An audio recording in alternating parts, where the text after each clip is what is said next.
हाँ हाँ।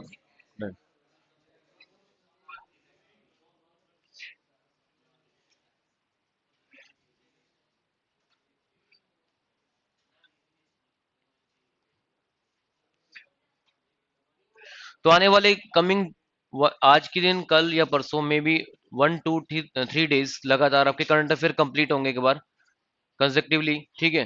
तो एक बार जिन्होंने कर लिया उनकी रिवीजन होनी है, और जिन्होंने नहीं हुए हैं, जिनके नहीं हुए हैं, वो अपडेट करते रहें चीजों को, ठीक है। करें start. Current affair is one of the most important part for the exam GS के, यस और नो? सबको पता है करंट अफेयर से 50% क्वेश्चन आते हैं। करंट अफेयर समझ में आएगा तभी पॉलिटी समझ में आएगी, और तभी और चीजें समझ में आएगी। जैसे ज्योग्राफी और जो पॉलिटी होती है वो किससे रिलेटेड होती है? करंट अफेयर से। पॉलिटिक्स में कुछ भी चल रहा है, वो करंट अफेयर में जो चल रहा है, जैसे अभी लास्ट टाइम कुछ टाइम पहले इलेक्शन ऑफ प्रेसिडेंट हुए थे, तो वो करंट अफेयर में एक न्यूज था। लेकिन एग्जाम में ये भी क्वेश्चन आया उसके दौरान जो एग्जाम हुए, कि जो प्रेसिडेंट ऑफ इंडिया है, किस आर्टिकल में उनकी सिलेक्शन होती है, अपॉइंटमेंट होती है, क्या प्रोसीजर है उनकी सिलेक्शन का, इम्पीचमेंट किस आर्टिकल में उनकी होती है, समझ में आया? तो जो भी करंट की न्यूज है वही आर्ट पॉलिटिक्स में या ज्योग्राफी में क्या हो जाएगी, इंपॉर्टेंट बात हो जाएगी, ठीक है।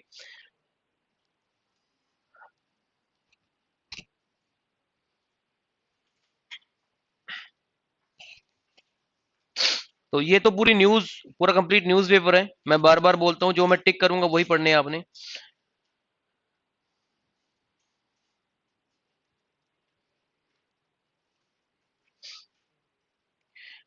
नंबर 6 की न्यूज पढ़नी है, नंबर 6।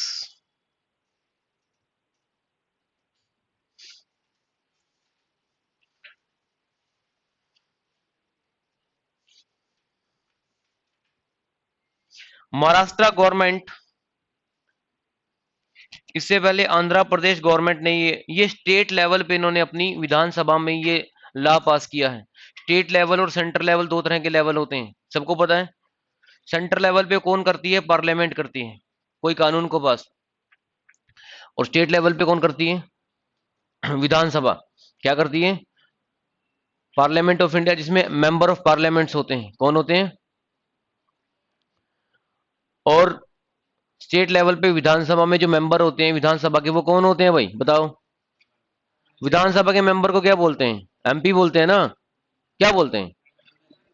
एमएलए। अभी पंजाब में कुछ टाइम पहले इलेक्शन हुए थे, तो किसके इलेक्शन थे? वो एमएलए इलेक्शन थे ना। सभी एमएलए के लिए पार्टिसिपेट कर रहे थे, लेकिन उनमें से एक एमएलए क्या बन गया? सीएम बन गया। क्या बन गया? कौन थे वो एमएलए? भगवत मान जी, ठीक है। क्योंकि उनको पार्टी ने अपना लीडर बना रखा था पंजाब की तरफ से। और फिर जब कोई एमएलए को लीडर बना दिया जाए, पार्टी का चीफ बना दिया जाए, उसी को गवर्नर दे देता है। क्या कर देता है गवर्नर? अपॉइंटमेंट दे देता है, किसकी? सीएम की। क्या दे देता है? थ्रू द गवर्नर होती है। सेंटर में जो पीएम बनते हैं वो भी एमपी होते हैं, पर उनकी अपॉइंटमेंट कौन करता है? अरे पीएम की अपॉइंटमेंट कौन करता है भाई? गवर्नर करता है ना। कौन करेगा? President of India. पीएम की सिलेक्शन नहीं होती, पीएम की भी अपॉइंटमेंट होती है। कौन करता है? President of India. और सीएम की अपॉइंटमेंट कौन करता है? Governor of state. Governor of, governor को हिंदी में क्या बोलते हैं? राज्यपाल, ठीक है। और प्रेसिडेंट राष्ट्रपति, ठीक है। हम पोस्ट का नाम ले रहे हैं, हम पर्सन का नाम नहीं ले रहे हैं, क्योंकि पर्सन 5 साल के बाद चेंज हो सकता है। प्रेसिडेंट ऑफ इंडिया जो भी रहेगा वो ही अपॉइंटमेंट करेगा president of, prime minister of India की, ठीक है। क्लियर है ये बातें? ये कंसेप्ट जानना जरूरी है, तभी आपको पॉलिटिक्स समझ में आएगी। तो यहाँ पर एक महाराष्ट्र गवर्नमेंट ने कुछ पास किया है। बात चलो ठीक है, न्यूज तो पढ़ी लेंगे, न्यूज में कोई बड़ी बात नहीं है। आप ये समझिए इसका डेप्थ क्या है, समझ रहे हैं इस न्यूज की?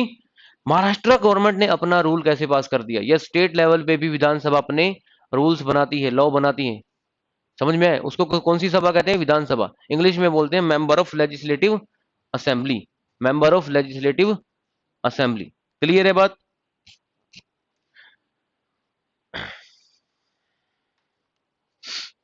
तो फीमेल के अगेंस्ट जो हैनियस क्राइम होते हैं, महाराष्ट्र गवर्नमेंट ने एक लॉ पास किया जिसको बोलते हैं शक्ति क्रिमिनल लॉ। क्या बोलते हैं इसको? और क्या पेनल्टी दी जाएगी उस, अगर कोई क्राइम करेंगे, मतलब heinous crime regarding the women, penalty होगी किसकी? डेथ पेनल्टी होगी, क्या होगी? और इससे पहले कौन सी स्टेट ने किया ये काम? आंध्र प्रदेश। तो याद रखना, आंध्र प्रदेश और महाराष्ट्र गवर्नमेंट पूरे इंडिया में स्टेट और यूटीज में, कितनी स्टेट है इंडिया में? कितनी स्टेट? 25 है ना, 28 स्टेट है और 8 यूटी है, 8, जिसमें चंडीगढ़ एक आपका यूटी है। चंडीगढ़ क्या है? यूटी। ये कोई स्टेट नहीं है, यूटी होती है यूनियन ऑफ टेरिटरी। ये डायरेक्ट सेंटर के अंडर होती है। किसके अंडर होती है? पार्लियामेंट के अंडर होती है। किसके अंडर होती है? इस पे पार्लियामेंट कानून बनाता है। यूटी में कहीं पर भी कोई सीएम नहीं बैठता। सुना होगा मेयर वगैरह, ये स्टेट में नहीं होते, ये कहाँ होते हैं? यूटी में ही होते हैं। सुना है कभी आपने मेयर वगैरह? सुना है कि नहीं सुना है? ये कहाँ होते हैं? यूटी में होते हैं। यहाँ का प्रोसीजर थोड़ा अलग होता है। लेकिन स्टेट में क्या होते हैं? सीएम एमएलए क्या होते हैं? सिर्फ इंडिया में दो ही यूटी ऐसी हैं जहां पर एमएलए, जो एमएलए होते हैं वहां पर सीएम टाइप है, दिल्ली और पुडुचेरी। पुडुचेरी कहते हैं, एन तो हट गया वहां से। चलिए सेकंड नंबर का क्वेश्चन।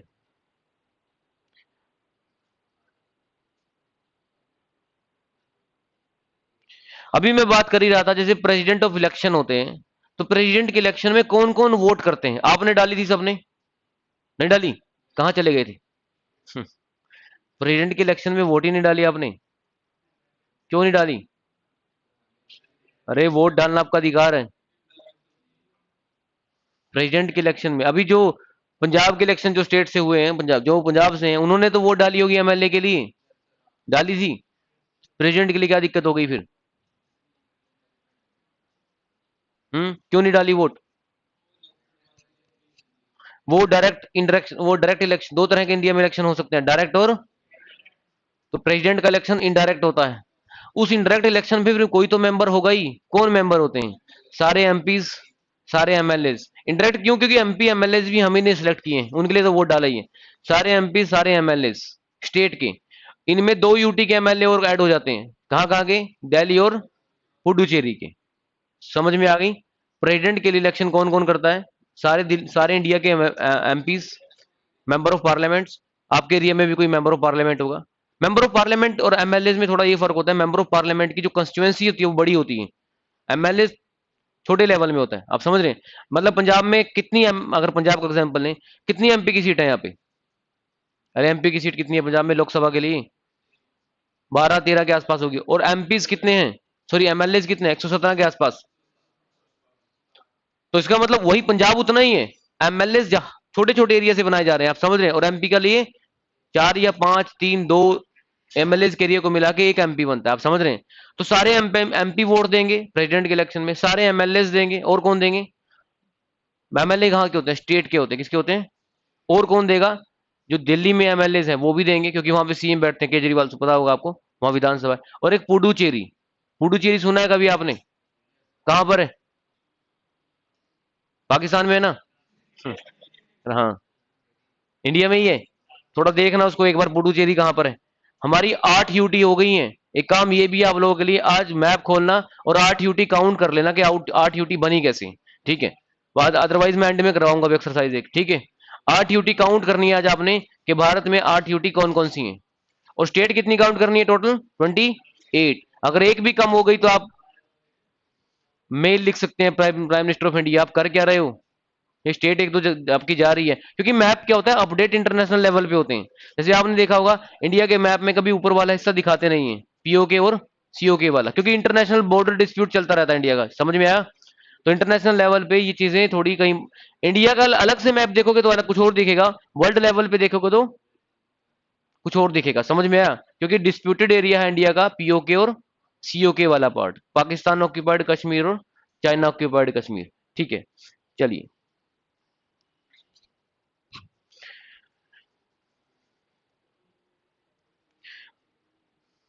सेकंड टाइम रिवाइज करवा रहा हूं मैं ये बात। इंद्रजीत गुड मॉर्निंग भाई, ऑडियो वीडियो में कोई दिक्कत हो बता देना, ठीक है? एक यूनिवर्सिटी बनी है इंडिया में, यूनिवर्सिटी तो इंडिया में बहुत बनती है, ठीक है? दो तरह की यूनिवर्सिटी होती है भारत में, सेंट्रल यूनिवर्सिटी और स्टेट यूनिवर्सिटी। सेंट्रल यूनिवर्सिटी और, जितने भी सेंट्रल यूनिवर्सिटी हैं उनके सबके, उनके, अब बात ध्यान से सुनना, जो चांसलर होते हैं, चांसलर होते हैं, क्या होते हैं यूनिवर्सिटी में? सुना है आपने वीसी होता है एक, वाइस चांसलर, वाइस का ऊपर भी एक चांसलर होता है। वीसी तो यूनिवर्सिटी में ही बैठा करता है, यूनिवर्सिटी की जो सीट होती है वीसी की वो कहाँ होती है, यूनिवर्सिटी में ही होती है। लेकिन वाइस चांसलर से ऊपर भी चांसलर होता है, जैसे वाइस प्रेसिडेंट के ऊपर प्रेसिडेंट होता है। समझ में आया? जितने भी इंडिया में सेंट्रल यूनिवर्सिटीज हैं, नेट पे आप चेक कर लेना लिस्ट पे, काउंट तो मुझे नहीं पता, लेकिन जितने भी सेंट्रल यूनिवर्सिटी हैं उन सब के chancellor vice president of India है। कौन है? अभी रिसेंटली बने हैं वाइस प्रेसिडेंट ऑफ इंडिया। मुझे उससे मतलब नहीं है, क्योंकि उनको भी बदल जाना है 5 साल बाद। हमें पोस्ट का नाम पता होना चाहिए। क्या पता होना चाहिए? Who is the chancellor of central universities of India? कौन है? अरे कौन है? Vice president of India. कौन? देखा भी होगा आपने, जब इनका कोई दीक्षांत समारोह चलता है तो वाइस प्रेसिडेंट आते हैं। कौन आते हैं? दीक्षांत समारोह सुना है आपने? एक सेरेमनी होती है डिग्री डिस्ट्रीब्यूट करने की। क्या होती? उसमें एक अलग तरह के वो ड्रेस पहनकर चांसलर वगैरह, जिन लोगों ने पीएचडी वगैरह कर रखी होती है, तो और जिन लोगों ने पोस्ट ग्रेजुएशन वगैरह कर रखी होती है, और जिन लोगों ने डिग्री कर रखी होती है, वो सारे सेलिब्रेट करते हैं एक जगह। अलग अलग कलर कोडिंग होती है उनके लिए, ड्रेस लगभग सेम होती है, लेकिन पता चल जाता है वहां पर उस सेरेमनी में कि कौन पीएचडी है, कौन पोस्ट ग्रेजुएट और कौन ग्रेजुएट। समझ में आया? और अगर स्टेट यूनिवर्सिटी की बात करें, किसकी बात करें, भारत में जितने भी स्टेट यूनिवर्सिटी हैं उन सबके चांसलर होते हैं governor of states. Governor of state, जो भी स्टेट का गवर्नर होगा, उसी स्टेट में जो यूनिवर्सिटी होगी उसका चांसलर कौन बन जाएगा? बन जाएगा by default governor. By default किसी स्टेट में कोई सेंट्रल यूनिवर्सिटी है, होगी तो कहीं स्टेट में ही। अब सी में जाके थोड़ी ना सेंट्रल यूनिवर्सिटी खोलेंगे, खुलेगी तो वो किसी स्टेट में ही। लेकिन कहा दिया गया कि ये सेंटर का डिपार्टमेंट है, सेंटर की यूनिवर्सिटी किसी है, तो फिर उसके वाइस कौन बनेंगे? Vice president of India. Vice president of India. Centre और स्टेट अलग नहीं हो सकते। अब जैसे कोई आर्मी का डीआरडीओ का कहीं यहाँ पर ऑफिस खुल गया, है तो पंजाब में ही, अब पंजाब गवर्नमेंट क्लेम नहीं करेगी तो हमारी एरिया में आपने खोल दिया तो हमको इसको ओवरटेक करते हैं, नहीं। डीआरडीओ सेंटर का डिपार्टमेंट है, पार्लियामेंट टेक करेगी, ओवरटेक करेगी, शो करेगी, वो उस पर रूल बनाएगी। जैसे आपने देखा होगा चंडीगढ़ ट्राई सिटी में, इसके बाहर एक पंचकूला एरिया है, यहाँ पर 2-3 सीआरपीएफ वगैरह के हेडक्वार्टर्स भी हैं। देखा कभी आपने इस एरिया में? डीआरडीओ के हेडक्वार्टर्स भी हैं, ये स्टेट्स में ही, लेकिन किसके अंडर है? सेंटर के अंडर। ठीक है? यहाँ पर स्टेट की पुलिस जाकर क्लेम नहीं कर सकती, वो इनको यहाँ की पुलिस को एंटर भी करने नहीं देंगे। आप समझ में आया? स्टेट की पुलिस को उनका अपना आर्मी पर्सनल डिपार्टमेंट होता है हर काम के लिए। चले, तो पीएम मोदी ने एक मेजर ध्यानचंद करके एक स्पोर्ट यूनिवर्सिटी बनाई है। क्या बनाई है? Sport university. कहां पर बनाई है? उत्तर प्रदेश, और पर्टिकुलर लोकेशन मेरठ। मेरठ एक फेमस जगह है, कैंट भी है वहां पर, जैसे अंबाला कैंट सुना है आपने। ठीक है, और भी कैंट होंगे आपके इंडिया में। कैंट मतलब जहां पर कैंटोनमेंट होता है, जहां पर आर्मी का हेडक्वार्टर्स होते हैं। क्या होते हैं? तो मेरठ में मेजर ध्यानचंद यूनिवर्सिटी ओपन की गई है, और उस यूनिवर्सिटी को पर्टिकुलर कौन सी यूनिवर्सिटी का नाम दिया है? Sports university. देखो, ये होता है करंट अफेयर से नॉलेज कि कुछ स्टूडेंट्स को पता ही नहीं चलता कि इंडिया में ऑप्शंस क्या क्या हैं। सबको एक ही बात कर रहा है, 10th कर लो, उसके बाद 3 चीजें बनेंगी। अभी भी वही चल रहा है, या तो कॉमर्स ले लो, नॉन मेडिकल ले लो, मेडिकल ले लो, और कुछ नहीं समझ में आ रहा तो नॉर्मल आर्ट ले लो। और आर्ट तो बच्चे को स्टार्टिंग में फील करा दिया जाता है कि आपके बस की वैसे भी कुछ नहीं है, क्योंकि आप आर्ट साइड में हो। ठीक है, उससे फर्क नहीं पड़ता, ये तो डिफरेंशिएट हम लोग कर रहे हैं। आर्ट एंड साइड में ह्यूमैनिटीज होती है, और बहुत अच्छे अच्छे फील्ड्स हैं उसमें। इनफैक्ट एक यूनिवर्सिटी और है, स्पोर्ट्स यूनिवर्सिटीज। क्या है? तो ऐसे कर करके ना आप करियर के बारे में इंफॉर्मेशन ले सकते हो कि क्या क्या करियर बन सकते हैं। कई बार लोगों को, अच्छे स्पोर्ट्समैन होते हैं, अच्छे स्टूडेंट होते हैं, लेकिन वो लैक ऑफ अनअवेयरनेस की वजह से वो लाइफ में आगे बढ़ ही नहीं पाते। उनको पता ही नहीं होता कि क्या क्या ऑप्शन इंडिया में अवेलेबल है। समझ में आया? ये इस बातें सिर्फ कहां पर सीमित है? करंट अफेयर्स में ही सीमित है। कहां सीमित है? या फिर कुछ लोग जो न्यूज़पेपर पढ़ते हैं, और जो न्यूज़पेपर पढ़ने वाले होते हैं वो बहुत बहुत ही फ्री लोग होते हैं इंडिया में। आप समझ रहे हैं?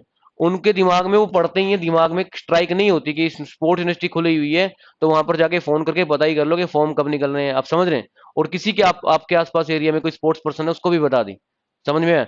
जो लोग भी लाइफ में आगे बढ़े हैं उनको कहीं ना कहीं से इन्फॉर्मेशन टाइम से मिल गई। जैसे कोई स्पोर्ट्स में आगे निकला हुआ है कोई पर्सन, आप समझ रहे हैं, जैसे अभी नीरज चोपड़ा है, कहीं ना कहीं उनको इन्फॉर्मेशन अवेयरनेस थी इस बात को लेकर, तभी एक मिडिल लेवल का पर्सन आगे बढ़ सकता है। आप समझ में आया? नहीं तो अगर 15 साल बाद इन्फॉर्मेशन होगी तो फिर तो वैसे भी टाइम चला जाएगा। समझ में आया? इसलिए हमेशा इंफॉर्मेशन कलेक्ट करते रहिए। तो ये मेजर ध्यानचंद ही क्यों करी? क्योंकि recently Narendra Modi ji, NDA government ने एक बहुत बड़ा काम किया। इंडिया में एक हाईएस्ट स्पोर्ट्स ऑनर है। क्या है? देखो, अगर ये फेस आपने कभी नहीं देखा है, अगर रोज, तो आप एक बार देख लीजिए। ठीक है?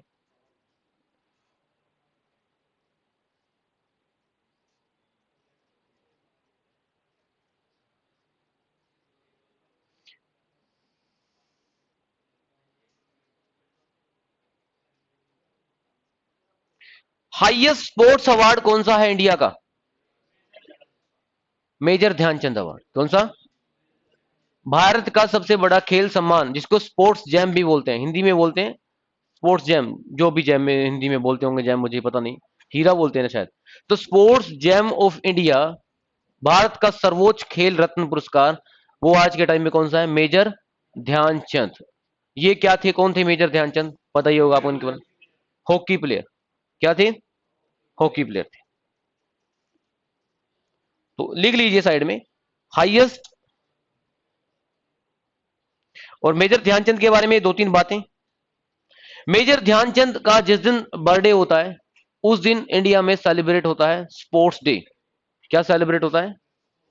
Sports day. क्या होता है? Sports day. जैसे आपको पता होगा कि एग्जाम में कई बार घूमते फिरते क्वेश्चन आ जाया करता है कि इस दिन पर्टिकुलर, जैसे एनआरआई डे कब सेलिब्रेट होगा, ऐसे कुछ बोल देंगे, ठीक है, उस तरह ही बोल देगा स्पोर्ट्स डे बताओ।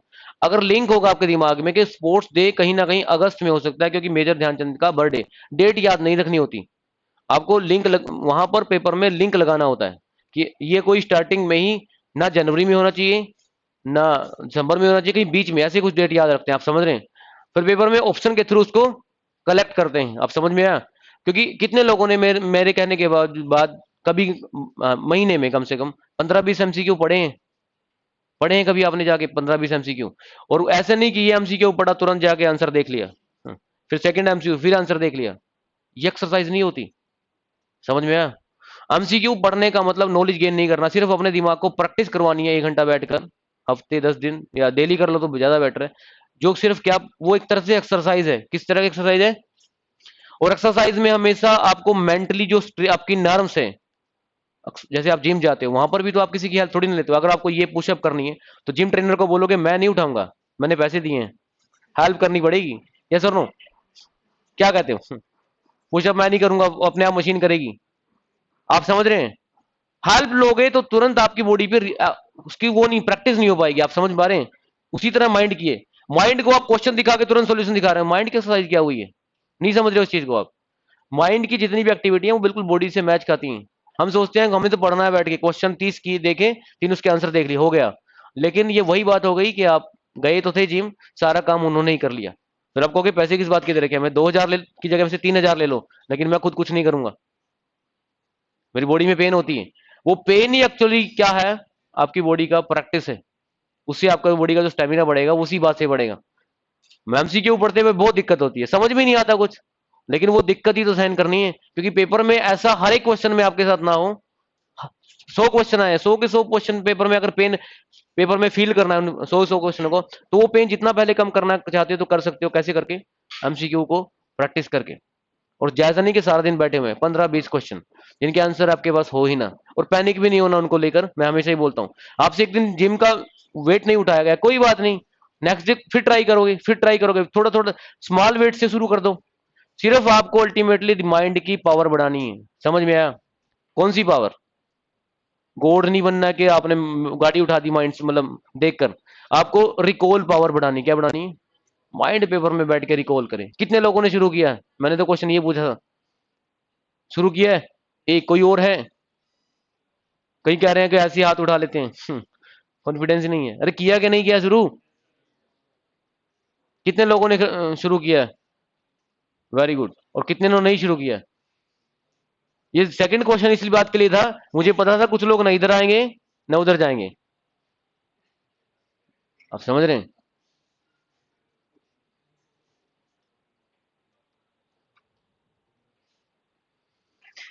स्पोर्ट्स डे सेलिब्रेट होता है 29 अगस्त को, ठीक है। तो लगभग जीके के भी बहुत क्वेश्चन, इस करंट अफेयर 2-3 दिन जो है चलने वाला है, सारे कवर हो जाने हैं आपके। हाँ जी, क्या कहते हैं?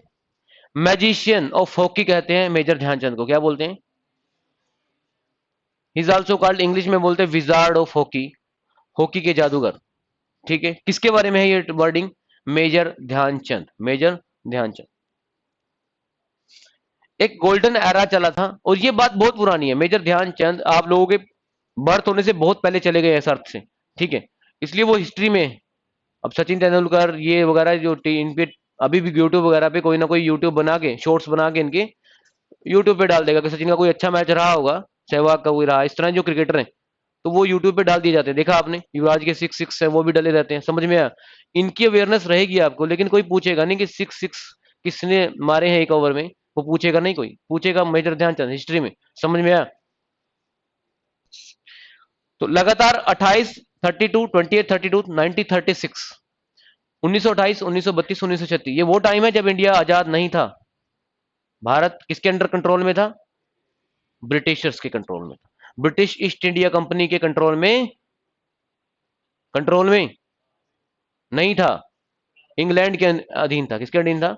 ब्रिटिश ईस्ट इंडिया का राज तो कब खत्म हो गया था कंपनी का? 1857 में। 1857 की क्रांति के बाद इंडिया पे क्राउन का कंट्रोल हो गया। किसका कंट्रोल हो गया था? क्राउन का। समझे इस बात को? क्राउन कौन है? इंग्लैंड। ठीक है, तो इंडिया ने इस ये टाइम में लगातार क्या ओलंपिक गोल्ड जीते हैं? क्या जीते हैं? अब की बार भी किसी इसमें आई थिंक कॉमनवेल्थ में कोई आया इंडिया का हॉकी में? आया कोई?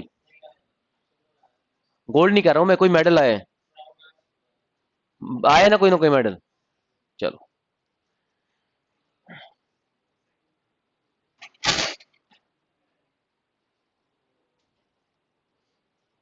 अलग अलग तरह के इंसिडेंट होते हैं लाइफ में। अभी मैं एक बार पढ़ा रहा था इसी तरह की चीजें, एक स्टूडेंट ने मुझे बताया कि सर इंडिया ने भी गोल्ड जीत लिया हॉकी में। मैंने कहा कब जीता है? कभी कहीं 2-3 साल पहले की बात हो गई। कह रहे सर एक मूवी आई थी चक दे इंडिया। मैंने कहा जीत लिया होगा, मैं तो वो मूवी में जीता था। सीरियसली देख लिया उन्होंने अपने ऊपर, उसको हावी होने दिया उस बात को। मैंने कहा वो तो मूवी थी। कह रहे फिर जीता तो था ही इन्होंने। चलो, राजीव गांधी खेल रत्न अवार्ड हुआ करता था पहले भारत का सबसे सर्वोच्च खेल सम्मान अवार्ड। अब उसको रिप्लेस करके क्या कर दिया है? क्या कर दिया? राजीव गांधी खेल रत्न जो अवार्ड था उसको रिप्लेस करके क्या बना दिया? Major Dhyan Chand award. पहले भारत का सबसे बड़ा अवार्ड कौन सा था? राजीव गांधी। क्योंकि ये एक वर्डिंग है कांग्रेस की, सॉरी बीजेपी की, कि कांग्रेस से का इंडिया से हम पूरा सफाया कर देंगे। तो उनकी बनी हुई जो चीजें हैं, तो धीरे धीरे उनको मिटा रहे हैं, उनको उनको डिलीट कर रहे हैं। ठीक है, Rajiv Gandhi replace with the major Dhyan Chand award. ठीक है, चलिए, ये तो मैंने न्यूज में पढ़ी थी कई बात। वो एक्चुअली ये स्टेटमेंट्स होती है सिर्फ इलेक्शन के टाइम की। किसकी होती है? तो इलेक्शन के टाइम की जो भी स्टेटमेंट्स होती है उनकी कोई ग्राउंड नहीं होती। ये अपनी अपनी इनकी पॉलिटिक्स है। ठीक है, कौन क्या कर रहा है, जिसकी गवर्नमेंट होगी वो उसी की तरह के नाम रखेगा। स्पोर्ट्स में, आर्किटेक्चर में, जैसे अभी सुना होगा आपने, फिरोज शाह तुगलक का नाम सुना है? कौन था?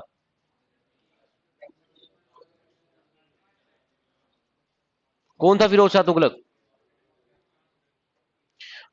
आप क्या सोच रहे हो, हिस्ट्री जो एक बार पढ़ ली वो कॉपी में बंद हो गई? अभी तो बहुत रिपीट होगी वो। उनके द्वारा किए गए काम रिपीट होते रहते हैं। फिरोज शाह तुगलक जानते हो कौन था?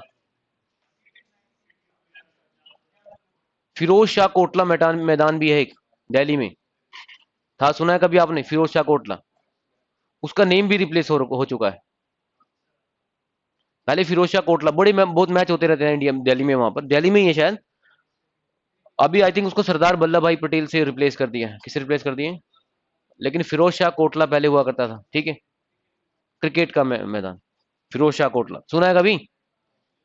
क्रिकेट तो देखते ही होंगे।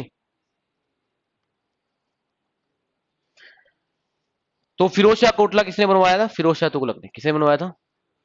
चलिए, हिसार बनवाया है, जौनपुर बनवाया है, फतेहाबाद बनवाया है, बहुत सारी जगह बनवाई है, लोकेशन सिटीज का निर्माण करवाया है। Is also called architecture of cities, Firoz Shah Tughlaq.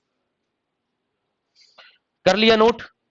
तो ये अभी मैं बात कर रहा था किस तरह से मेजर ध्यानचंद को लेकर आपने कई कॉन्सेप्ट क्लियर किए। स्पोर्ट्स डे क्या होता है उनको रिलेटेड, मेजर ध्यानचंद कौन थे, sports man of the India, in fact wizard of hockey, hockey के जादूगर। और कब कब इंडिया ने गोल्ड अवार्ड, ओलंपिक अवार्ड जीते हैं किसमें? हॉकी में, क्योंकि गोल्डन एरा था, गोल्डन एरा था। जब कोई टीम लगातार कोई वर्ल्ड लेवल पे प्राइज जीत रही है तो उसका उसको क्या बोलते हैं? उसका गोल्डन एरा बोलते हैं। जैसे कुछ टाइम पहले ऑस्ट्रेलिया ने क्रिकेट में वर्ल्ड कप में लगातार आपने वर्ल्ड कप जीते हैं, देखा कभी आपने ये? हमने और ऑब्जर्व किया, अगर आप चैंपियनशिप देखोगे वर्ल्ड लेवल पे, ऑस्ट्रेलिया ने सबसे ज्यादा टाइम उसको कैप्चर किया है। ठीक है, और कंसेक्टिवली मेरे को लगता है 3-4 बार उन्होंने ही उसको वर्ल्ड कप क्रिकेट में किसको मिला है, ऑस्ट्रेलिया को मिला। क्रिकेट की बात कर रहा हूं, तो उसको क्या बोलेंगे, उसका गोल्डन एरा क्या बोलेंगे, गोल्डन एरा समझते हो, गोल्डन टाइम पीरियड, गोल्डन, वो उसका गोल्डन टाइम पीरियड है जिसमें वो टीम बिल्कुल परफेक्ट रही कई सालों तक। जैसे जब इंडिया ने, आपने एक मूवी देखी होगी या पता ही होगा इस बात का, 1983 या 1984 में एक वर्ल्ड कप हुआ था क्रिकेट का, 90, उस पर भी मूवी वगैरह आई होगी, आपने टाइम यूज कर लिया होगा अपना, क्योंकि आप इंफॉर्मेटिव मीडियम मूवी तो देखने जाते ही होंगे आप, ठीक है, जाते कि नहीं जाते हैं? वो जब इंडिया उस टाइम, उस मूवी से सिर्फ एक ही स्टोरी समझ में आती है, जब इंडिया, पता सबको ये स्टोरी कि Kapil Dev is the main key maker of that match. Kapil Dev सुना है कभी कपिल देव के बारे में? जिस टीम से इंडिया ये मैच जीत रहा था, फाइनल मैच, वो टीम उस टाइम की पीक पे थी, गोल्डन एरा टीम थी वो उस टाइम की। समझ में आया कौन सी टीम थी वो कोई आम टीम नहीं थी उस टाइम की, आप समझ रहे हैं? अगर आप उस टाइम में जाकर देखो तो उस टाइम के जो प्लेयर थे, क्या रिकॉर्ड थे उनके, इंडिया तो बाई चांस जीत गया उनसे, क्या जीत गया। फिर उसके बाद जब इंडिया में आपको पता ही है कि एक काम, कुछ भी काम कर दो कुछ खास, उसको आगे करने की जरूरत नहीं है, आगे मीडिया करेगी उसको। तो जब लाइमलाइट में आई इंडिया की टीम तो पूरी तरह से सेलिब्रेट किया। वेस्ट इंडीज कह रहे हैं हमारे साथ तो कोई करता नहीं, क्यों नहीं करते, क्योंकि वो हर साल जीत रहे हैं। तो उन्होंने तुरंत एक सीरीज रखी थी मैच की, उसके बाद, वर्ल्ड कप के बाद, और इंडिया को हर मैच में क्लीन स्वीप दिया। क्या दिया? उन्होंने ये बताया इंडिया को कि आपको जो जो ये मैच जीते हो वर्ल्ड कप वाला, ये बाई लक जीते हो। कैसे जीते हो? पूरा क्लीन स्वीप करके गए थे। इतनी इंसल्ट तो इंडिया की उस टाइम वर्ल्ड में हुई थी। तो फिर मीडिया शांत बैठ गई, अब ज्यादा करने की जरूरत है नहीं, क्योंकि हमें जवाब मिल गया, ये हम बाई चांस जीते हैं। क्या जीते हैं? समझ में आया? तो आप वो देख भी लेना उसके बाद वेस्ट इंडीज टीम कब इंडिया आई और कैसे उस मैच में इंडिया को बताई गई कि किस तरह से आपकी एफिशिएंसी काम करती है वर्ल्ड लेवल पे। तो मैच बाई चांस जीत गए आप, ठीक है, हमारे प्लेयर और कॉन्फिडेंस में आ गए, इनसे तो जीत ही हम जाएंगे, ठीक है, हो जाता है कई बार, वो भी ह्यूमन बीइंग थे। So these are the things. चलिए,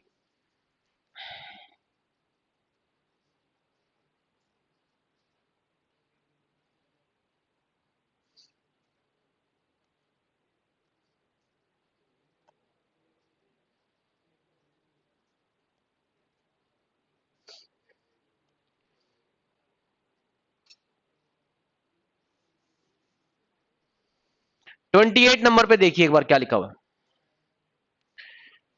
इंग्लिश में लिखा हुआ वर्ल्ड बैराइल, एक वर्ल्ड है बैराइल। ये हर साल 4 जनवरी को सेलिब्रेट किया जाता है, वर्ल्ड बैराइल डे। क्या होता है बैराइल?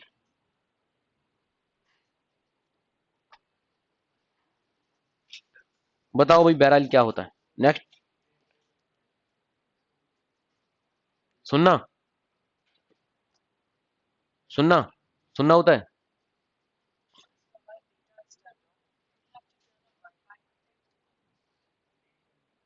अरे बताओ, इतनी देर में तो सर्च करके बताए थे आप।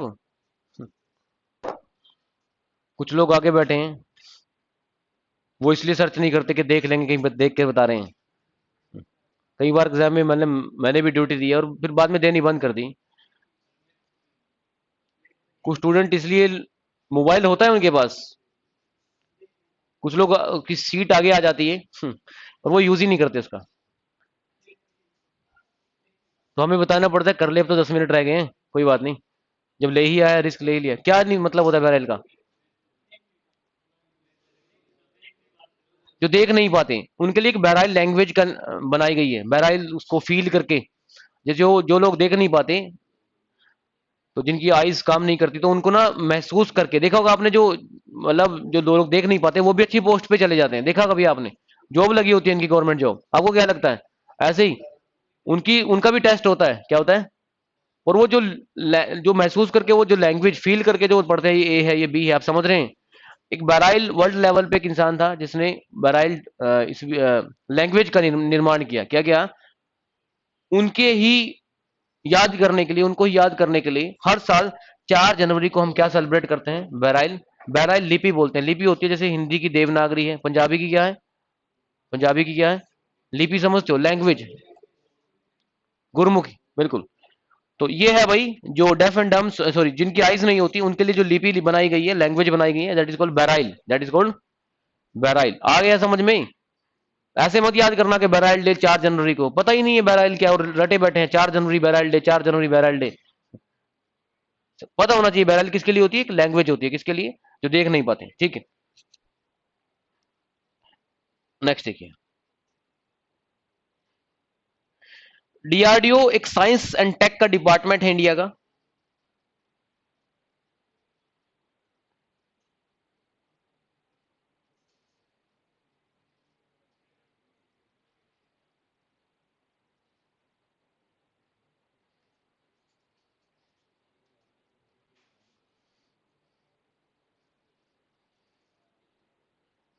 Twenty nine. डीआरडीओ की फुल फॉर्म जानना जरूरी है, डीआरडीओ के साथ साथ इसरो के बारे में जानना जरूरी है। दो टॉपिक रहते हैं साइंस एंड टेक के, क्या इसरो कर रही है, क्या डीआरडीओ कर रही है, पेपर में जाके जाने से पहले जरूर देखना है अगर आप करंट अफेयर पढ़ रहे हो, क्योंकि जरूर क्वेश्चन पूछा जाएगा साइंस एंड टेक से कि डीआरडीओ ने कौन सी रिसेंटली मिसाइल लॉन्च की है। अब ये तो साइंस एंड टेक का एक्चुअल में क्लास नहीं है। और इसरो ने कौन सा सैटेलाइट लॉन्च किया है, या फिर फ्यूचर में 2025 में 30 में इसरो कोई प्लान कर रही है क्या, जैसे चंद्रयान गया था पहले, अरे सुना है कभी। तो इसरो प्लान करती है सैटेलाइट्स को, किसी को प्लान करती है, सैटेलाइट्स होते हैं उपग्रह, समझ में आया। किसी भी तरह के सैटेलाइट को लॉन्च करने की जो रिस्पॉन्सिबिलिटी है वो इंडियन स्पेस रिसर्च ऑर्गेनाइजेशन की।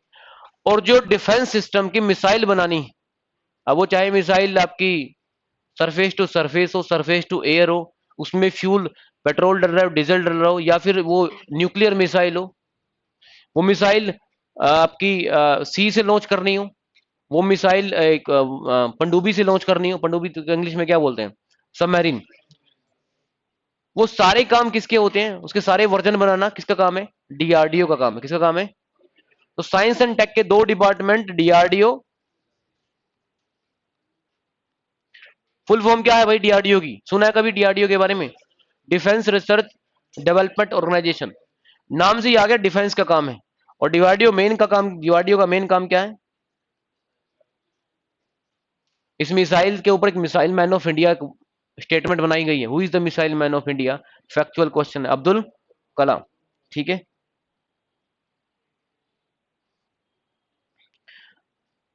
और इसरो का काम क्या है, इंडियन स्पेस रिसर्च ऑर्गेनाइजेशन क्या क्या लॉन्च करती है, सैटेलाइट लॉन्च करती है, क्या करती है। और सैटेलाइट लॉन्च करने के लिए दो तरह के आपके पास डिवाइस होने चाहिए, अर्थ की पोलर ऑर्बिट है और अर्थ की जियो ऑर्बिट है, पोलर ऑर्बिट और, जब अर्थ की ऑर्बिट से आप पोलर ऑर्बिट कम हाइट पे, पीएसएलवी, उसके लिए क्या चाहिए आपके, लॉन्चर कौन सा चाहिए, जो पीएसएलवी आपने अर्थ से पोलर ऑर्बिट में कोई सैटेलाइट को छोड़ा, वो अर्थ के ऊपर ऐसे रोटेट करता है एट की शेप में, और जो अर्थ के साथ साथ, हमेशा अर्थ के साथ साथ घूमता रहता है, जिस स्पीड से अर्थ घूम रही है मतलब वो वहीं रहेगा जहां पे अर्थ, अगर यहाँ इंडिया है तो वो यहीं पे रहेगा, जिस स्पीड से अर्थ रोटेट कर रही है उसी स्पीड से वो भी रोटेट करता रहता है। और वो कौन सी ऑर्बिट होती है, जीएसएलवी, जियो ऑर्बिट। और उसकी जो लॉन्चर होता है, उसका लॉन्चर का नाम क्या है, नाम से ही पता चल रहा है ये किसी शेप में नहीं घूमता, ये एक जगह स्टेशनरी रहता है। स्टेशनरी किसके रिस्पेक्ट में, अर्थ के रिस्पेक्ट में, जैसे अर्थ भी तो घूम रही है तो वो भी घूमता रहेगा उसी स्पीड से, उससे हमें क्या लगेगा, वो स्टेशनरी लगेगा, क्या लगेगा। इस दुनिया में ज्यादातर चीजें समझनी है ना, तो आप एक वर्ड समझो, रिलेटिव, क्या समझो, सारी कॉन्सेप्ट तभी क्लियर होंगे जब आपका दिमाग लर्निंग मोड में आएगा। सुनना, जब भी क्लास में आओ सुनने मत आओ, लर्निंग मोड में रहो। अब आप समझे इस बात को, रिलेटिव क्या होता है, ये बहुत काम आने वाला है आपको, रिलेटिव वर्ड कहाँ कहाँ काम आता है। कुछ भी चीज समझ रहे हो उसका जो रेफरेंस होगा वो रिलेटिव के हिसाब से होगा। आप रेलवे प्लेटफॉर्म पे खड़े हैं, आपके पास से एक ट्रेन निकल गई 100 किलोमीटर पर आवर, कैसे निकल गई, वो 100 किलोमीटर पर आवर बोलना गलत है, जब तक ये ना बोला जाए कि कोई जो पर्सन प्लेटफॉर्म पे खड़ा है उसके रिस्पेक्ट में वो 100 किलोमीटर पर आवर है, पूरी बात कोई बोलता नहीं है। लेकिन जो रेलवे प्लेटफॉर्म पे जो पर्सन खड़ा है उसको भी ट्रेन में बिठा दो, उसके साथ साथ एक और ट्रेन चल रही है, जो ट्रेन 100 किलोमीटर पर आवर पे चल रही थी वो भी उस ट्रेन में बैठ गया, उसके साथ साथ एक और ट्रेन चल रही है, वो भी किस पे भाग रही है, 100 किलोमीटर पर आवर पे। अब दो ट्रेन चल रही है 100 किलोमीटर पर आवर पे। अब जो ये दोनों पर्सन है ट्रेन में बैठे हुए हैं वो सारे आपस में स्टेशनरी है, क्या है, एक दूसरे के रिस्पेक्ट में। अब किसी की स्पीड नहीं काम करेगी, समझ में आ रहा है कि नहीं आ रहा, क्योंकि अगर वो यहां पर है और यहां पर दोनों एक दूसरे को पर्सन एक दूसरे को देख रहे हैं ट्रेन में बैठे हुए, और ये भी 100 किलोमीटर पे चल रही है, ये भी 100 किलोमीटर पे, तो ये दोनों एक जगह पे एक दूसरे को देखते रहेंगे, यस और नो। वो अलग बात है कहीं बीच में टनल आ जाए और कोलैप्स हो जाए। एक्सपेरिमेंट थ्योरेटिकल करना है, क्या करना है? 100 रिलेटिव। अर्थ, अर्थ अगर रोटेट कर रही है तो विद रिस्पेक्ट टू सन कर रही है, सन स्टेशनरी है, क्या है? आप समझ पा रही? प्लैनेट्स ऑर्बिट में, प्लैनेट का मतलब ही होता है ऐसा ऑब्जेक्ट जो हमेशा घूमता रहता है, ऐसा ऑब्जेक्ट जो हमेशा, प्लैनेट का मीनिंग होता है वांडरिंग ऑब्जेक्ट। वो प्लैनेट घूमते तो रहते हैं, रोटेट भी करते रहते हैं और रिवॉल्व भी करते रहते हैं। रोटेट का मतलब क्या होता है? अपनी जगह जहां पर है वहीं पर घूम रहे हैं। और रिवॉल्व, अगर ये आपका सन है तो इसके चारों तरफ क्या लगा रहे हैं? चक्कर लगा रहे हैं। That is called revolution. क्या होता है? रेवोल्यूशन। आया समझ में? Come to the point. Geography, science and tech की इतनी ही बातें। तो डीआरडीओ का फाउंडेशन डे देख लेते हैं, 1 जैन को कब होता है? अब 3 डे आज की क्लास में हुए हैं, 1 जैन, 4 जैन, एक और हुआ है अगस्त में, 29 अगस्त, 3 हो गए हैं। कभी भी पढ़ते हुए एक तो आप सोच रहे हैं इंपॉर्टेंट डेज आज याद कर लेता हूं, सारे बैठ के खत्म कर दूंगा, कभी होंगे नहीं। आपको इसी तरीके से चलना पड़ेगा, 4-5 दिन डेली। जब भी करंट अफेयर पढ़ो उस दिन उसमें आ गया वही आपको अच्छे से स्टडी करने हैं। ऐसे लेकर बैठ के सारे एक साथ पढ़ तो लोगे, याद भी हो जाएंगे, पर वो कब तक याद रहेंगे? 1 या 2 घंटा, उसके बाद वो मिक्सअप हो जाएंगे। ठीक है, चीजों को पढ़ो उसी हिसाब से पढ़ो जैसे वो होनी। समझ में आया? चलिए कम नेक्स्ट पॉइंट पे आते हैं। तो रिलेटिव समझ में आ गया। रिलेटिव वर्ड हमेशा आपको क्या देखना होता है? रिलेटिव देखना होता है, किसके रिलेटिव में आप बोल रहे हो। ठीक है, आपकी हाइट क्या है? जिस स्टूडेंट की हाइट मान लिया अभी 6 फीट है, तो वो अपनी हाइट अभी जो 6 फीट बोल रहा है वो विद रेस्पेक्ट टू जहां पर भी वो खड़ा होता है उसके रेस्पेक्ट में बोल रहा है। अगर कोई माउंट एवरेस्ट पे जाके बोले कि मेरी हाइट 8,850 प्लस 6 फीट और है, एक्चुअली वो तो ग्राउंड सी लेवल से बोल रहा है ना, जहां पे वो खड़ा था। आपकी हाइट भी अब 2 फ्लोर पे, तो इस टाइम आप भी बैठे हो, तो 50 फीट वो भी जोड़ लो फिर तो। रिलेटिव क्या है? रेफरेंस क्या है? ग्राउंड क्या है? रेफरेंस रिलेटिव वर्ड देखना होता है साथ में कि किस रेफरेंस से आप चल रहे हो। चले आगे।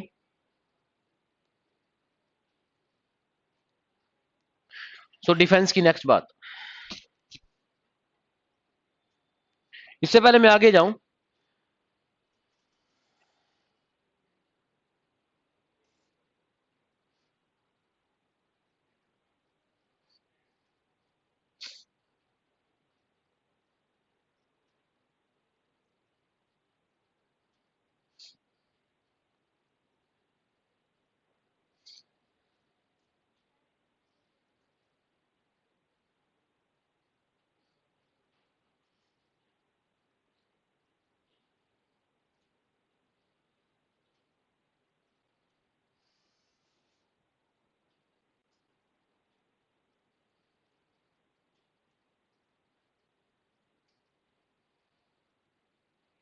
इंडिया जियो पाकिस्तान। ओके, डिफेंस का देखते हैं। एक एक्टिविटी, कोई भी काम इस दुनिया में एफर्टलेस तभी होगा। एफर्टलेस समझते हो? एफर्टलेस का मीनिंग बताओ। एफर्टलेस का मीनिंग बताओ, क्या होता है एफर्टलेस? वहां क्या देख रहे हो? उसमें नहीं लिखा रहा है, क्या होता है एफर्टलेस? बता दो, देखकर बता दो, कोई बात नहीं। मैंने क्या कहा? मैंने आपको ना लर्निंग मोड में डालना है, खासकर नॉन टेक पार्ट के लिए, क्योंकि ये पार्ट आपके लिए एफर्टलेस होना होगा तभी। अगर इसका भी बर्डन हो रहा है ना आपके ऊपर, तो फिर तो वैसे ही पेपर में बर्डन रहेगा आपके दिमाग के ऊपर। एक आध सब्जेक्ट तो ऐसा होना चाहिए पोर्शन आपका जो एफर्टलेस हो। समझ में आया? अगर इसका भी बर्डन रह गया ना, मैं कह रहा हूँ इसको हर एक इंसान नॉन टेक में रहता है। जीएस न्यूज कौन नहीं सुनता? वो अलग बात है, आपको आज तक जीटीवी ये छोड़नी पड़ेगी कुछ टाइम के लिए। अब बैठे हो रात को 8 से 10 बजे तक बैठे सुन रहे हो, डिबेट सुन रहे हो। आपको कहा ये बिल्कुल ठीक है, संबित पात्रा ठीक है, वो ठीक है। एक्चुअली वो तो बाद में बैठकर 5 स्टार में डिनर भी करके जाते हैं घर पे। उनको पता है पब्लिक को बेवकूफ बनाना है, आप समझ रहे हैं? वहां से न्यूज नहीं आएगी। न्यूज आएगी या तो करंट अफेयर की क्लास से न्यूज आएगी। एक चैनल हुआ करता है डीडी न्यूज, जो बहुत कम लोग सुनते हैं, जो आजकल ट्रेंड में नहीं रहे। नेशनल न्यूज अगर सुनना है तो कभी वो सुनो, वो रिलेटिव बातें बताएंगे। एनडीटीवी भी ठीक है, एनडीटीवी भी कुछ बच्चे कहते हैं सर ठीक, तो वो भी अच्छी बातें बताता है। एक्चुअली वो चैनल ठीक है, पर वो काउंटर करता है। क्या करता है? वो इंडिया की डेमोक्रेसी बचाने के लिए काम कर रहा है। नॉलेज आपको वहां से भी नहीं होगी, क्योंकि इसका भी बहुत सारा टाइम एनर्जी कहाँ वेस्ट हो रही है? गवर्नमेंट की सही पॉलिसी को सही तरीके से एक्सप्लेन करने में हो रही है। आप समझ पा रहे हैं मेरी बात? तो मेरे पास कई बार आते हैं कमेंट, सर मुझे तो ठीक लग रहा है एनडीटीवी, क्या दिक्कत है? सही बात बता रहा है, एक्चुअली वो एग्जाम पॉइंट ऑफ व्यू से ठीक नहीं है। तो कम टू द पॉइंट, आपके जो चीजें हैं, जिस भी जगह आपका टाइम खराब हो रहा है, तो मुझे तो बताना ही होगा वो, कि कहीं ऐसा तो नहीं कि आपका टाइम, क्योंकि मैं चाहता हूँ जो टाइम आपका लगे वो कहाँ पर लगे, एक फ्रूटफुल जगह लगे। और मैं इसलिए एक वर्ड बोला है मैंने आपके लिए कि एफर्टलेस क्या होता है। एफर्टलेस क्या होता है? एफर्टलेस संघर्ष, वेरी गुड। किसी और के पास जवाब है इस बात का? एफर्टलेस संघर्ष होता है, मैंने एफर्टलेस बोला है। हम्म, क्या होता है भाई बताओ, बिना कुछ किए?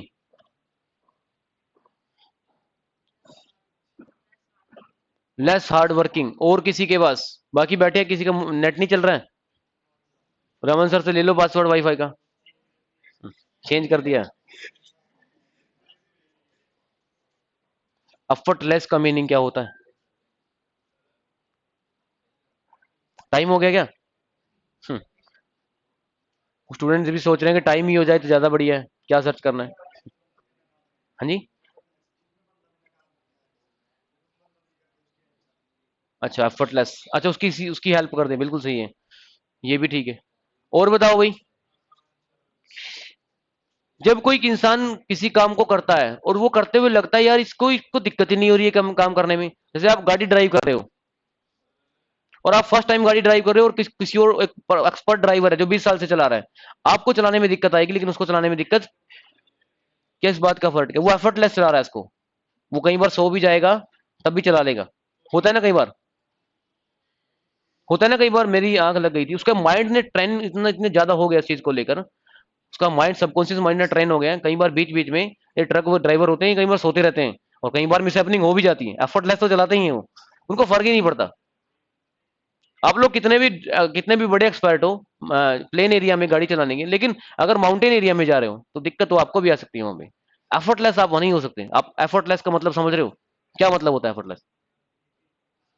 जो चीज आप रेगुलर कर रहे हो वही चीज एफर्टलेस हो सकती है। समझ में आया?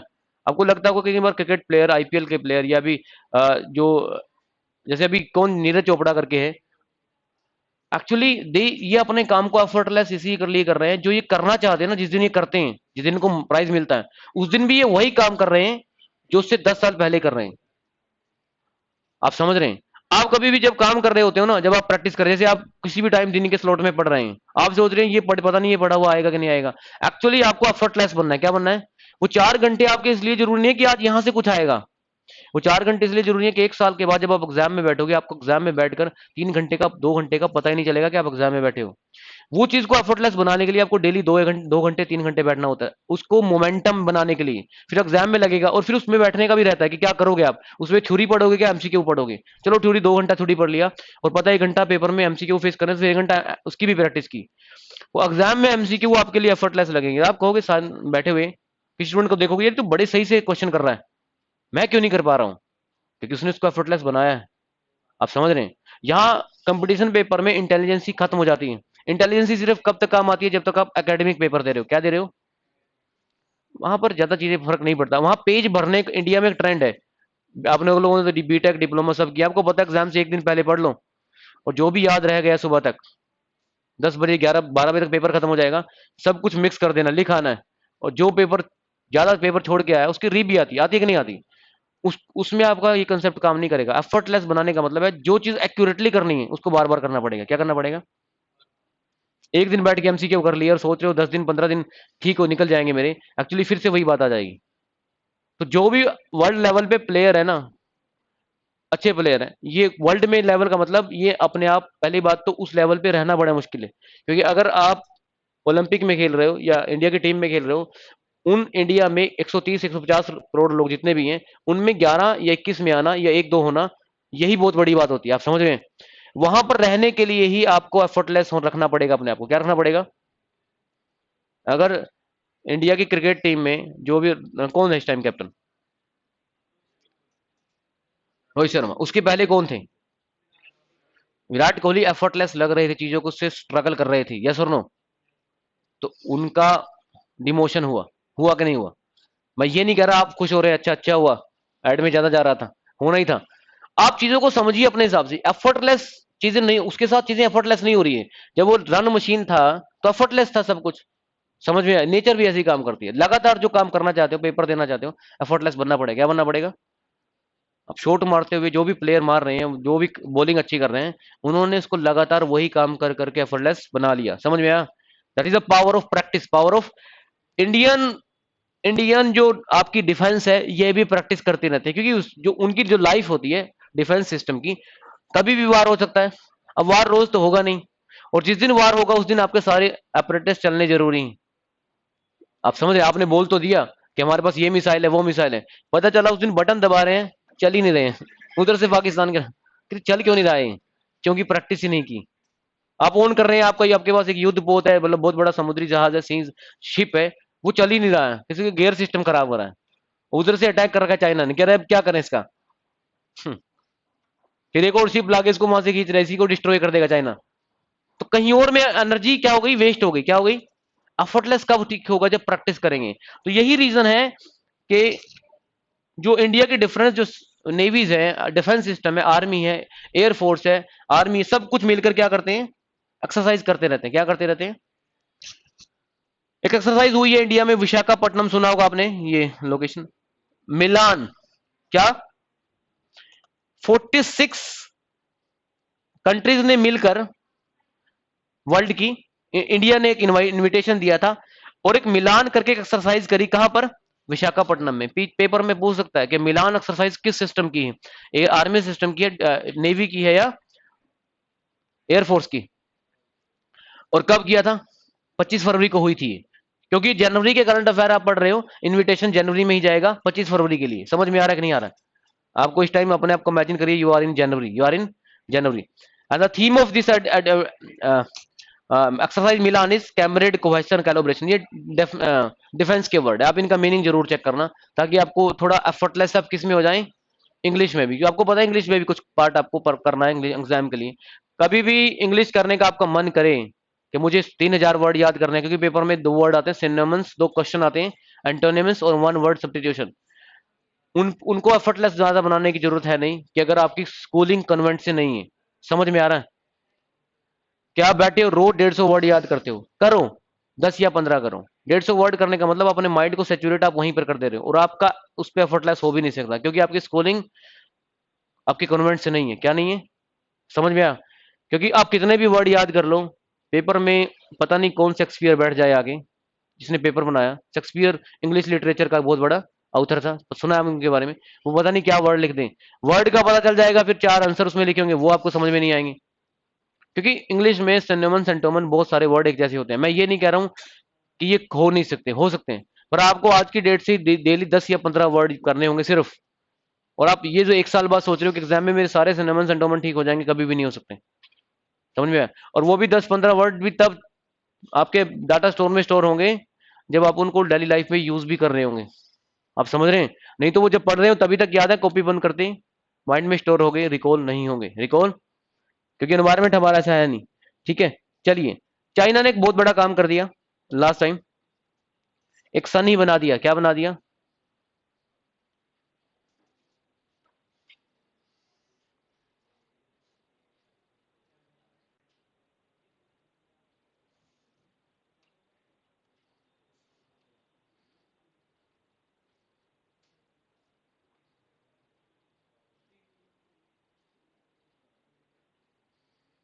सी हियर, चाइना सक्सेसफुली, ये न्यूज नंबर 40 है भाई। चाइना सक्सेसफुली, हाँ जी, क्या टेस्टिंग की है? Artificial sun. फुल नाम है इसका ईस्ट। क्या है? ईस्ट की फुल फॉर्म देख लेना एक बार। Experimental advanced, experimental, E for experimental, A for advance, S for superconducting, और टी फॉर टोकमार्क। कई स्टूडेंट कई बार पेपर में, पेपर से 2 दिन 3 दिन पहले ये सोच रहे होते हैं मैंने करंट अफेयर बिल्कुल नहीं पढ़े, और मैं आज पढ़ लेता हूं बैठ के। आप ये मत अज्यूम करें कि आप उस टाइम जो करंट, बिल्कुल अच्छी बात है, पढ़ने चाहिए, आप उसको 1 या 2 घंटा ही पढ़ें, और पेपर में वो 2 घंटे वाला भी पढ़ा हुआ नहीं आया तो उससे फर्क नहीं पड़ेगा। एक्चुअल में जो क्वेश्चन आपको आने हैं ना, वो आपकी रिकॉल पावर से आपको ठीक होने, किससे होने? हम ये सोचते हैं कि पेपर में पढ़ लेंगे, पेपर के 4-5 दिन बहुत ज्यादा पढ़ लेंगे, वहीं से सब कुछ आ जाएगा। वो बिल्कुल गलत अप्रोच है। नहीं भी पढ़ा गया कोई बात नहीं, आपको लग रहा है कि जो पोर्शन आपका मेन सब्जेक्ट है वो अगर कोई रिवीजन के बिना रह गया तो उसको कर लें आप, क्योंकि ये तो आपको एक बहुत पहले से मान लें, नेगेटिव होकर चलें इस बारे में कि ये पेपर भी मेरा मुश्किल क्लियर होगा, मुझे और मेहनत करनी होगी। आप समझ रहे हैं? ओवर एक्सपेक्टेशन अपने से कभी रखना नहीं है। अ, मैं ये कभी नहीं बोलता कि किसी का इंटरव्यू आप देखो, जो आजकल इंटरव्यू चलते रहते हैं ना, यूपीएससी क्लियर करता है, क्योंकि उनको ना जब वो इंटरव्यू देते हैं उनको ना सिखाया जाता है कि ये बातें बोलनी है, वो इंस्टीट्यूट सिखा देते हैं उनको। आपकी जो स्ट्रेटजी है वो आपके ऊपर, आपकी खुद की स्ट्रेटजी काम आएगी, और वो स्ट्रेटजी यही है, उसको बनाने की भी जरूरत नहीं होती, जो कोई कह रहा है ना वही करते चले जाओ। जो स्ट्रेटजी बनेगी आपको पता चलेगा जिस दिन सिलेक्शन होती है, तो निपुण सर भी सिखाते हैं कि आपको, जैसे बोलते हैं ना, ट्रॉफी देते हैं कि ये बोलना पड़ेगा। आप समझ रहे हैं? दैट इज कॉल्ड मार्केटिंग, वो अलग चीजें हो जाती हैं। आपको ना ग्राउंड लेवल पे रहना, नेगेटिव होके चलो, वहां पर कोई दिक्कत नहीं है कि बहुत मुश्किल क्लियर होगा, बहुत मेहनत करनी पड़ेगी, अगर आज क्लियर करना है पूरा दिमाग लगाना पड़ेगा। ये इमेजिन मत करना कि आज तो यही लगी जाऊंगा, आज तो यही लगी जाऊंगा, फिर देखता हूँ मैं क्या क्या बातें होती है मेरे साथ, कैसे मेरी लोगों की, मेरे बारे में लोगों की धारणा बदल जाएगी, सोच बदल जाएगी। नहीं, नेगेटिव होके चलो। आप समझ रहे हैं? वही सब पॉइंट होता है मेरे हिसाब से, जब आपको पॉजिटिविटी मिलती काम करने की। आपको बोला, आप उस दिन सुबह सोचोगे आज ये क्लियर होना बहुत जरूरी है, आता कुछ नहीं, 2 महीने पहले की है, और सोच के चले कि आज तो ए जेई का पेपर क्लियर है मेरा, जो भी मैं क्लियर कर रहा हूँ टारगेट, नहीं, वो प्रैक्टिकली वैसे भी पॉसिबल नहीं। सिर्फ आपको वहां पर बैठ के इस बात की पावर देखना है पेपर में कि कौन से क्वेश्चन आप कर पा रहे हो, दैट इज कॉल्ड प्रैक्टिस। वो भी एक प्रैक्टिस ही है। क्या है? जो आप सेशन रोज घर पे लगाते हो ना, एमसीक्यू वाला, वही सेशन है वो भी। उस सेशन के बस बात ये एक बात जुड़ी हुई है, उसका रिजल्ट आएगा, क्या आएगा वो देखोगे आप। चलिए आगे चलते हैं। ये पावर, ये जो नॉर्मल हमारा सन है ना, इससे भी मोर पावरफुल है, ऐसे नहीं उसने ऐसे बना के रख दिया, ये ज्यादा पावरफुल है हमारे सन से। अल्टीमेटली क्या है ये, उन्होंने टेम्परेचर बढ़ाने की एक टेक्निक डेवलप कर ली। क्या कर ली? सन हमें सिर्फ क्या देता है? टेम्परेचर देता है। ये जो एटॉमिक बॉम्ब, हाइड्रोजन बॉम्ब है, ये भी टेम्परेचर बढ़ाने की एक टेक्निक है। क्या है? जब टेम्परेचर बढ़ता है तो ये, देखो आपने नॉर्मल बॉम्ब सुना होगा मूवीज वगैरह में, ठीक है? वो बॉम्ब एक्सप्लोड होता है, उसके जो भी इसके वेपन होते हैं, उसके जो एटॉमिक बॉम्ब, जो नॉर्मल बॉम्ब होता है, तो उसकी वो बॉडी में इंजेक्ट हो जाते हैं, क्या बोलते हैं इसको, कारतूस टाइप निकलते हैं ना उससे। वो बम उस तरह के बम नहीं, ये क्या करते हैं, टेम्परेचर बढ़ाए थे। क्या बढ़ाए थे? आसपास का, जैसे एटॉमिक बम हुए थे नागासाकी और हिरोशिमा पे हुए थे, अमेरिका ने किए थे जापान के ऊपर। तो वहां पर ऐसा नहीं कोई कारतूस निकले थे उनसे, उन्होंने क्या कर दिया, टेम्परेचर बढ़ा दिया उस एरिया का, 3000 degree centigrade, 4000 degree centigrade. What do you mean by this temperature? 50 degree temperature सी पर आप अपने आप को अनकंफर्टेबल महसूस करते हैं, 50 डिग्री सी पे, that temperature is 3000 degree centigrade, 4000 degree centigrade, melt हो जाएंगे ह्यूमन बींग। क्या हो जाएंगे? वही टेम्परेचर था, और आज भी उसके सिम्टम वहां पर नजर आते हैं कि ये जो डिस्ट्रॉय ये होता है, जो विनाश होता है, एक्चुअली इन चीजों से होता है। वो किस वजह से? वो टेम्परेचर बढ़ाए थे। क्या बढ़ाए थे? टेम्परेचर बढ़ाए थे, ठीक है। एनी हाउ, तो उन्होंने सन बनाने का मतलब टेम्परेचर बढ़ाने की टेक्निक डेवलप कर ली, और उस टेक्निक में उन्होंने टेम्परेचर कंट्रोल करना भी सीख लिया। क्या करना सीख लिया? जो रिएक्शन सन के अंदर चल रही है, न्यूक्लियर फ्यूजन चल रही है, क्या चल रही है? फ्यूजन। न्यूक्लियर फ्यूजन का एक बार एक रिएक्शन है, सुना है कभी आपने? 1 से 3 निकल गए, 3 से 6 निकल गए। एक होती है न्यूक्लियर फिजन, एक होती है न्यूक्लियर फ्यूजन। फ्यूजन एक बार चल पड़ी वो रुकेगी नहीं। न्यूक्लियर फिजन अर्थ के ऊपर जो आपके बॉम्ब बनते हैं, हाइड्रोजन बॉम्ब, इसमें चलती हैं, एटॉमिक बॉम्ब्स में। ये आप कंट्रोल कर सकते हो। ये आप, आपने देखा भी होगा, इंडिया ने भी अटैक किया था, पोखरण करके मूवी भी आई थी, इससे कंट्रोल हो गई थी। वो कंट्रोल करने में टेस्टिंग की तो है आपने, वो टेस्टिंग करने का मतलब आपने कंट्रोल वे में की थी, ठीक है। आसपास के एरिया में आपने मूवी में देखा होगा, फिर भी अर्थक्वेक टाइप तो वहां पे भी आ गया था। सुना है कि नहीं, देखा है कि नहीं देखा? अगर वो हाई लेवल पे हो जाए ना, तो कई बार होता भी ऐसा है। अभी कुछ टाइम पहले, 10-12 साल पहले, एक अर्थक्वेक आया था, उसका मेजर रीजन ये माना जाता है कि नॉर्थ कोरिया ने हाइड्रोजन बॉम्ब की टेस्टिंग की। किसकी टेस्टिंग की है? क्योंकि टेस्ट, आपने पोखरण मूवी देखी होगी, उसमें आसपास में आया था कि नहीं आया था? उस पे एक भूकंप टाइप, अर्थक्वेक टाइप आ जाता है। तो वो तो hydrogen bomb is very very powerful than the atomic bomb, so जो ये रिएक्शंस होती हैं, ये अगर कंट्रोल्ड वे में हो जाएं, तो बढ़ाती तो टेम्परेचर है, तो वो काम किसने कर दिया? चाइना ने कर दिया। आप चीजों को समझे थोड़ा सा, ठीक है?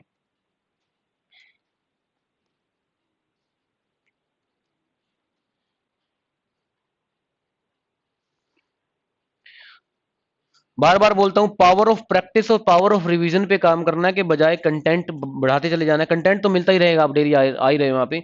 दो चीजों पे काम करना है, पावर ऑफ प्रैक्टिस समझो और पावर ऑफ रिवीजन समझो।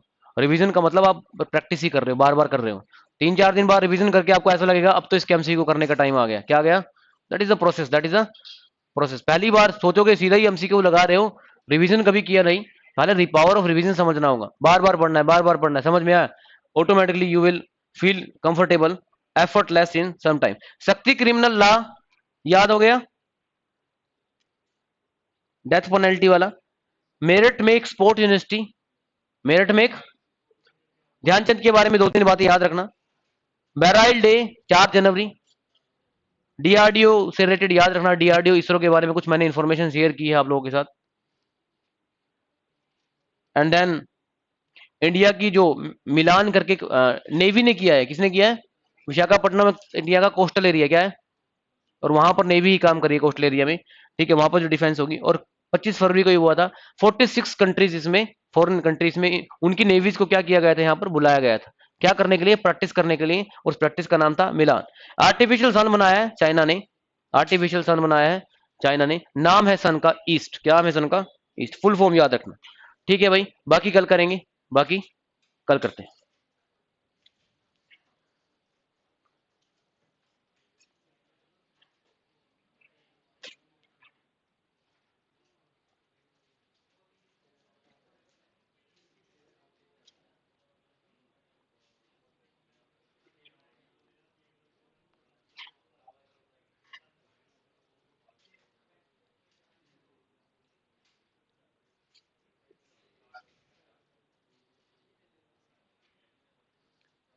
Any doubt, any difficulty?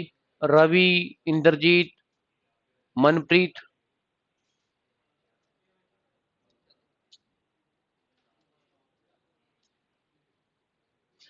चलिए फिर मिलते हैं नेक्स्ट टाइम।